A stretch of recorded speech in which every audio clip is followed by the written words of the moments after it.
কি বলবো, এই মজলিসে কিছু কারা স্মৃতিচারণ করি,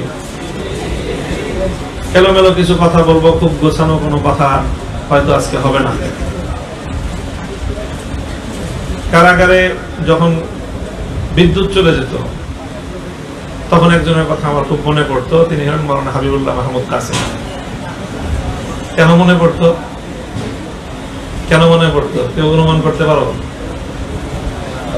ঘটনা হলো, একদিন এরকম মাগরিবের পরে কারেন্ট চলে গেল। মাগরিবের পরের সময়টা আমরা পাশাপাশি এই 15টা রুমে থাকতাম। এক এক রুমে সর্বোচ্চ 4 জন আর সর্বনিম্ন 2 জন। 15টা রুম পাশাপাশি, 2টা ব্লক।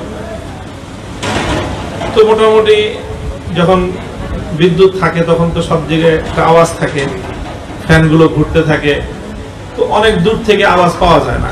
পাশাপাশি রুমগুলো থেকে কোনো আওয়াজ দিলে আওয়াজ পাওয়া যায়, কিন্তু বিদ্যুৎ চলে গেলে সব ফ্যান বন্ধ, একটা পিনপতন নীরবতা, তখন অনেক দূর থেকে আওয়াজ পাওয়া যায়। তো বিদ্যুৎ চলে গেল, একদিন তারানায় দারুল উলুম দেওবন্দ গাওয়া শুরু হলো। সেই দারুল উলুম দেওবন্দের তারানার মূল গায়ক ছিলেন কাসেমি সাহেব, হাবিবুল্লাহ মাহমুদ কাসেমি।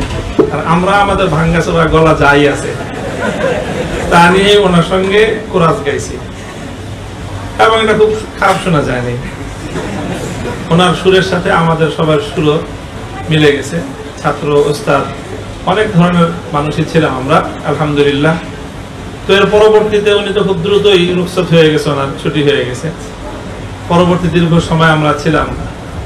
বিদ্যুৎ চলে গেলেই শুধু হাবিবুল্লাহ মাহমুদ কাসেম সাহেবের ওই দিনের স্মৃতি আমাকে আবার সেই ওই সময়ের কথা মনে করিয়ে দিত।